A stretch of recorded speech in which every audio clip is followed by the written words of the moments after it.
નમસ્કાર રામ રામ મિત્રો જે ઠાકોર અને કોળી વિકાસ નિગમની અંદર જે બોજો પાડવા બાબતે જે હાલ ચાલી રહ્યું છે એની અંદર જે યુવાનો છે એની અંદર જે યુવાનો ધારાસભ્યોને વિનંતી કરી રહ્યા છે અને ધારાસભ્યોએ પણ ક્યાંક ને ક્યાંક સરકારને રજૂઆત કરી છે પણ મિત્રો હજી સુધી કોઈ પરિણામ નથી મળ્યું। આને લઈને આપણે આજે વિડીયોની અંદર સમગ્ર વિગતથી વાતચીત કરવાના છીએ। તો મિત્રો ચેનલની અંદર તમે જો નવા આવ્યા હોય તો ચેનલને સબસ્ક્રાઇબ કરી દેજો અને વિડીયોની અંદર અંત સુધી બન્યા રહેજો। મિત્રો આપણે આજે વાત કરવા જઈએ જે ગાંધીનગરની અંદર આવેલા ઠાકોર અને કોળી વિકાસ નિગમની અંદર જે સરકાર દ્વારા જે ગ્રાન્ટ ફાળવવામાં આવે છે અને ગ્રાન્ટ ફાળવ્યા પછી જે જરૂરિયાતમંદ લોકો હોય છે એમને જે લોન માટે કરીને જે પૂરતી વ્યવસ્થા થઈ જાય અને જે લોકો એમ કે ગરીબ અને સામાન્ય અને જરૂરિયાતમંદ લોકોને ધંધા માટે કે જે અભ્યાસ માટે કરીને જે આર્થિક રીતે મદદ મળતી હોય છે ને જે આની અંદરથી લોન મળતી હોય છે અને મિત્રો જે આકારણી ઉપર બોજો પાડવામાં આવે છે આવતો હતો પહેલા એ બોજાની અંદર જે હાલ હવે ફેરફાર કરી દેવામાં આવ્યો છે અને એને લઈને જે ફેરફાર કરવામાં આવ્યો છે તો મિત્રો સૌથી પહેલા આપણે જે આ એક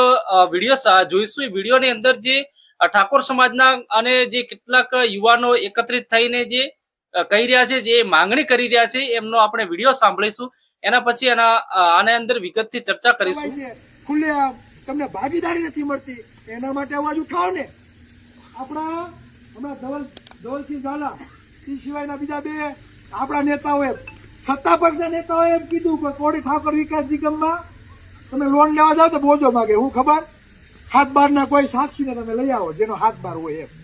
હવે ભાઈ 300-400 રૂપિયા દાળીએ જાવ ગામમાં 5000 કોઈ ઉછીના નો આપતું હોય એ કોઈ એની લોન લેવા હાટું તમારી જમીન કોઈ હાથ બાર મૂકે કોઈ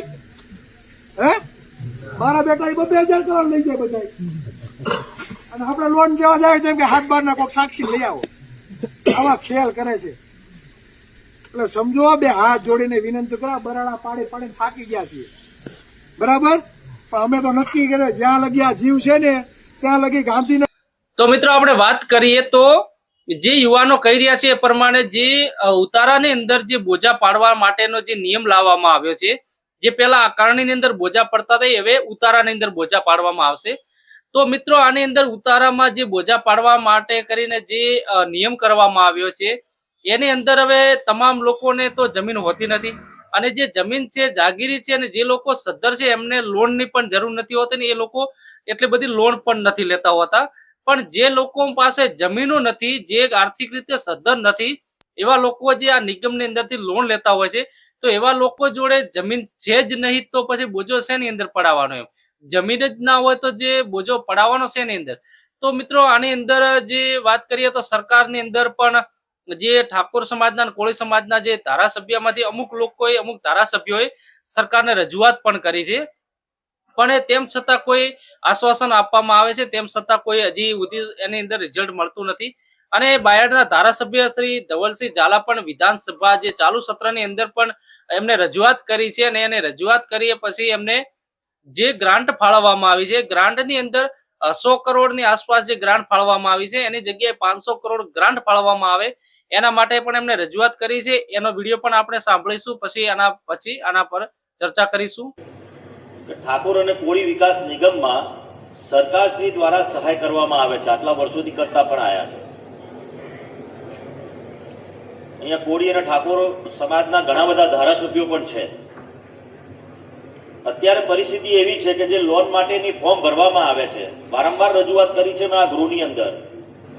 એમાં આકારણીના આધાર ઉપર છેલ્લા વર્ષ સુધી બોજો પાડતા હતા અને અત્યારે બોજો નથી પડતો ને એના કારણે હું માનું ત્યાં સુધી આ યોજનાનો લાભ નિગમની લોનનો 5% લોકો લઈ શકશે। મારી વિનંતી છે કે ભાઈ આની અંદર ક્યાંક એક શરત ચૂકના કારણે બે વિભાગ વચ્ચેમાં એક પરિપત્ર થયો છે ખાલી સૂચન થયું છે અને એમાં સુધારાના કારણે આખા ગુજરાતની અંદર ઠાકોર કોળી વિકાસ નિગમના એટલે સમાજના લોકો જે ફોર્મ ભર્યા છે 48,000 જેટલા એ લોનથી વંચિત રહેવાના છે। માન્ય અધ્યક્ષશ્રી આપના માધ્યમથી માન્ય મંત્રીશ્રીને મારું બીજું પણ સૂચન છે કે 100 કરોડ જેટલી જે તમે રકમ ફાળવો છો એની અંદર 500 કરોડ સુધીની રકમ ફાળવવામાં આવે તેવી હું વિનંતી। તો ખરેખર મિત્રો આપણે વાત કરવા જઈએ તો જે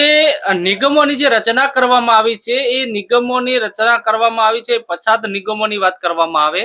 તો પછાત નિગમોની અંદર અને જે સ્વર્ણ સમાજોના જે નિગમ છે એની અંદર પણ રકમ ફાળવાની અંદર ખૂબ બધો ડિફરન્ટ જોવા મળે છે. અને જે પછાત વર્ગોની જે નિગમની અંદર જે નાણાં ફાળવવામાં આવે છે એની અંદર બિલકુલ નહિવત પ્રમાણમાં છેલ્લા 3 વર્ષનું આપણે જોઈએ તો બિલકુલ નહિવત પ્રમાણમાં નાણાં ફાળવવામાં આવે છે. અને જે સ્વર્ણ સમાજો છે, જે સદ્ધર સમાજો છે, એમને એમનાથી ઘણા બધા વધારે રકમ ફાળવવામાં આવતી હોય છે. જે 2024-25માં જે સ્વર્ણ સમાજ માટે કરીને જે ગ્રાન્ટ હતી એ 1200 કરોડથી ઉપર હતી અને આ સાલ પણ એમની ગ્રાન્ટ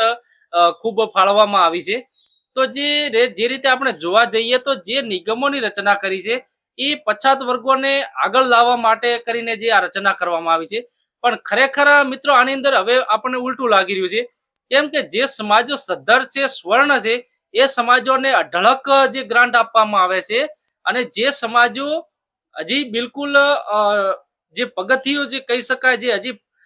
બધાને હરોળમાં આવવા માટે પગ મૂકી રહ્યા છે, હજી આર્થિક રીતે સદ્ધર નથી, એવી સમાજોને બિલકુલ ઓછા પ્રમાણમાં ગ્રાન્ટ ફાળવવામાં આવતી હોય છે. આ પણ એક અન્યાય જોવા મળી રહ્યો છે.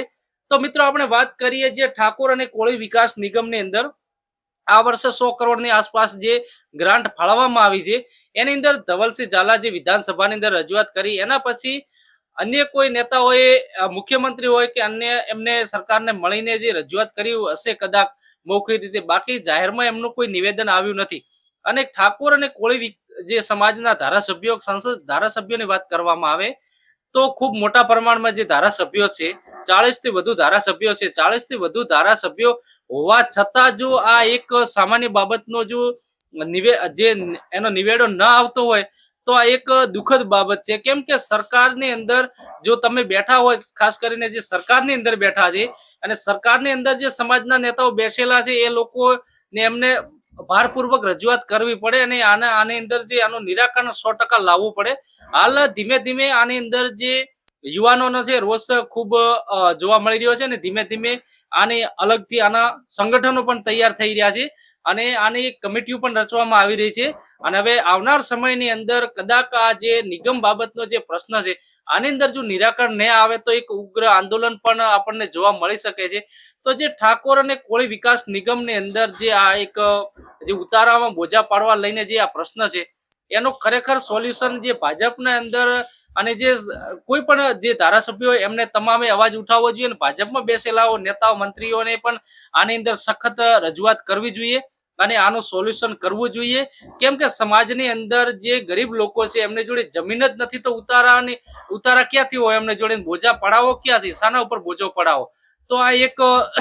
જે આ પ્રકારનો જે નિર્ણય લીધો છે એ નિર્ણય ખરેખર યોગ્ય નથી ને પાછો જેવી રીતે આકારણી પર બોજો પડતો હતો એ રીતે જ હોવો જોઈએ ને એ પ્રકારે જ બોજો પડવો જોઈએ, જેથી કરીને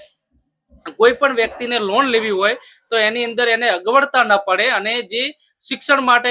જો લોન જોઈતી હોય, ધંધા માટે લોન જોઈતી હોય તો એને તમામ પ્રકારની લોન એ સરળતાથી લઈ શકે અને જે એની અંદર કોઈ પણ જે અડચણ ના ઊભી થાય એના માટે કરીને આ લોકોએ આની અંદર જે સરકારે આની અંદર બદલાવ કરવો જોઈએ અને પહેલા જે સિસ્ટમ હતી એ સિસ્ટમથી જ બોજો પડવો જોઈએ. તો જો સરકાર દ્વારા જે આ માંગણી છે માંગણી ધ્યાને લઈને તાત્કાલિક પગલાં લેવામાં આવે, નહીતર જે યુવાનોનું આપણે જોવા જઈએ તો આજના ટાઈમે જોવા જઈએ કે યુવાનોને એક અલગ મૂડમાં છે અને જે આંદોલન માટે પણ આગળ આવી રહ્યા છે ધીમે ધીમે અને આના માટે એક આંદોલન પણ જોવા મળી શકે છે. ત્યારે જો આંદોલન થશે તો પાછા સરકાર વળી પાછા જે ઠાકોર સમાજ ને કોળી સમાજના જે નેતાઓ છે એમને પાછા સમજૂતી કરવા મૂકશે કે હવે આ બાબતે તમારે સમજૂતી કરવા જવાની છે. તો ગુજરાતની અંદર આપણે ઘણા બધા જે પ્રશ્ન હોય છે, જે આંદોલનો થતા હોય છે, એ આંદોલનો થયા પછી જે સરકારને શરૂઆતમાં રજૂઆત કરવામાં આવે છે એના પછી કોઈ એની વાતને ધ્યાને લેવામાં નથી આવતી અને એના પછી જ્યારે આંદોલન થાય છે ત્યારે એમને જે એના માટે સમાધાન કરવા મૂકતા હોય છે અને મધ્યસ્થી એમને રાખતા હોય છે. તો સરકારે વહેલા ધોરણે આ વાત, કોઈ પણ વાત હોય, કોઈ પણ રજૂઆત હોય, જે જનતાનો પ્રશ્ન હોય એને ધ્યાને લેવો જોઈએ અને આ પ્રકારની અંદર જે તરત જે આ પ્રશ્નોની અંદર સોલ્યુશન લાવવું જોઈએ. તો મિત્રો તમને આ વિડીયો ગમ્યો તો વિડીયોને લાઈક કરવાનું, કોમેન્ટની અંદર તમારો રાય બતાવવાનું ભૂલતા નહીં. હવે મળીશું નેક્સ્ટ વિડીયોમાં. નમસ્કાર, રામ રામ.